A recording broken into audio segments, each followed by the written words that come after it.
In this session, we are going to understand the concept of a constructors in Java. So what exactly the definition of a constructor is? They are a special type of method which is used to initialize the object.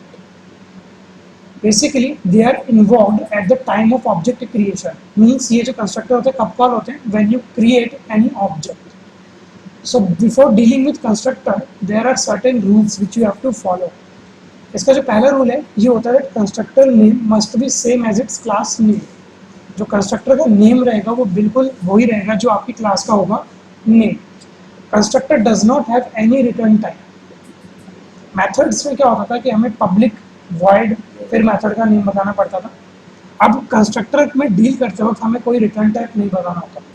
और constructor में क्या होता है कि it is same as its class name. So now let's see the syntax of creating a constructor. यहाँ पर मैं बताता हूँ आपको syntax. Syntax क्या होता है? सपोज करो मेरे पास एक क्लास है 1 के नाम से. So this is the starting point of my class and the end point of my class. Here within this class I am going to create a constructor now. So constructor का पहले मैंने rule बताया था कि that it is the same name as its class name.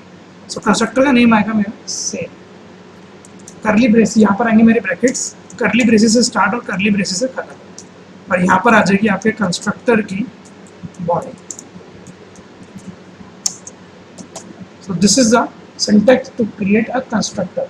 और ये हो गया आपका एक constructor which is of type default constructor. ये कौन सा कंस्ट्रक्टर हो गया मेरा? डिफॉल्ट कंस्ट्रक्टर, क्योंकि अभी मैंने कोई पैरामीटर पास नहीं किया. Now let's talk about the types of constructor. Actually, there are two types of constructor available in Java. So the first constructor type is default constructor, and it is also known as no arg constructor, which means no argument constructor. Second होता है parameterized constructor, means कि यहाँ पर मैं कोई parameters पास करूँगा. So दो type के constructor होते हैं, default constructor और एक parameterized constructor. So now let's understand the concept of constructor with the help of an example. So let's say NetBeans ID मैंने अपनी ओपन कर ली. So in order to create a constructor, पहला rule ये है कि constructor का name क्या रहेगा जो मेरी क्लास का नेम. So मैंने यहाँ पर लिखा 1. Right now I am working with a default constructor. तो मैंने इसके अंदर लेट्स से एक लाइन लिख दी system dot out dot println, और यहाँ पर लेट्स से एक लाइन लिख दी constructor is created. से एक ही लाइन लिख दी मैंने, constructor is created. So मैंने बोला था कि that as soon as I create an object, my constructor will get invoked. Means at the time of object creation, my constructor will gonna invoke. किस तरीके से होगा ये देखते हैं. So let's say here I am going to create an object. Object आपको बनाना आता है, class का name. Let's say the name of my object is obj. Is equal to new 1. So let's say just save this and I'm going to run this program. That constructor is created. So basically this is just an example of a default constructor.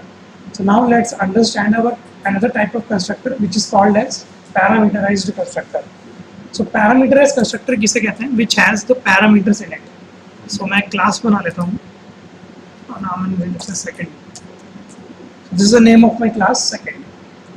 Just click on finish. So now let's understand the example of a parameterized constructor. So मैं कर रहा हूँ, मैं अभी दो variables ले रहा हूँ, एक इंटीजर टाइप का id और एक मैंने ले लिया स्ट्रिंग नेम. एक स्ट्रिंग नेम ले लिया और एक मैंने integer id ले ली. Now I am going to create a constructor. So this is the name of my constructor. This time I am making it as a parameterized constructor. So मैंने इसको दो parameter pass कर दिए. Let's say integer I और एक string मैंने कर दिया n. अब मैं करूँगा when the time of creating an object, मैं उस object को दो वैल्यू भेजूँगा, integer टाइप की और एक string टाइप की. और वो वैल्यू मैं किस में लाता हूँ कि आईडी में आ जाए और नेम में आ जाए. सो लेट्स से मैं क्या करता हूँ, ये जो आई की वैल्यू होगी मेरे चली जाएगी आईडी में, और ये जो मेरे n की वैल्यू होगी वो चली जाएगी मेरे नेम में। तो यहाँ पे let's say I am going to create a method public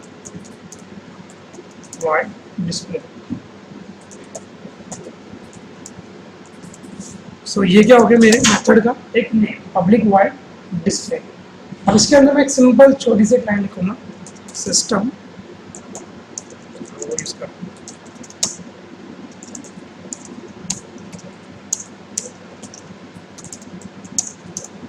that id is, और यहाँ पे मैं क्या कर लूँ id, फिर मैंने कंकैटिनेट करा और बता दिया एंड नेम इज, यहाँ पे कंकैटिनेट करा दूँगा। So as soon as I am going to create my object, object की इन्वोकेशन किसके पास चली जाएगी मेरे कंस्ट्रक्टर के पास। So let's create an object simple, second obj is equal to new, क्या गया यहाँ पर मेरा सेकेंड क्लास का name. This time I have to pass two parameters error, क्यों? Because I have to pass the two parameters here, one is an integer और second क्या होगा मेरा। सो लेट्स से मैंने एक आईडी पास कर दी 111 और एक नेम पास कर दिया। अब इसको मैंने क्या सेव, नाउ एग्जीक्यूट दिस, अभी भी एग्जीक्यूट नहीं हुआ क्यों? क्योंकि मैंने कोई लाइन प्रिंट ही नहीं करी। So now I am going to create call this method. In order to call this method I have to call it with the help of obj, और without object के call करना हो तो then you have to make this method as a static and then you can directly display it. So इसको save करते हैं और execute करते हैं। id is 111 and name is unknown. Your constructor can have, मतलब जितनी मर्जी मैं ऑब्जेक्ट बनाऊंगा उतनी टाइम मेरा ये कंस्ट्रक्टर इन्वोक होगा। So now I am going to create an another constructor, मतलब एक और मैं ऑब्जेक्ट बनाता हूँ, second obj 2 is equal to new second. इस टाइम मैंने आईडी पास कर दी 1 2 3 और नाम पास कर दी लेट्स से। अब इसको मैं सेव कर रहा हूँ।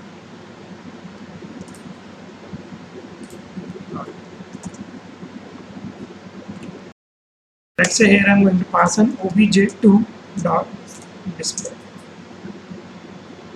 save and execute. So as जितने मर्जी का आप ऑब्जेक्ट बनाओगे उतनी बार आपका कंस्ट्रक्टर इन्वोक होगा। मतलब हम एक बार करने नीचे कितने बना सकते हैं? So basically this is a concept of my constructor. Same default के साथ है। अगर मैं इसको एक और बार कॉल करता हूँ, मतलब जितनी बार मैं इसको कॉल करता हूँ उतनी बार ये कंस्ट्रक्टर मेरा इन्वोक हो जाता है। सर मेथड एक ही बार बनता है, जैसे इसमें आपने बनाया था public. So this is just an overview of our constructor. Now let's talk about constructor overloading.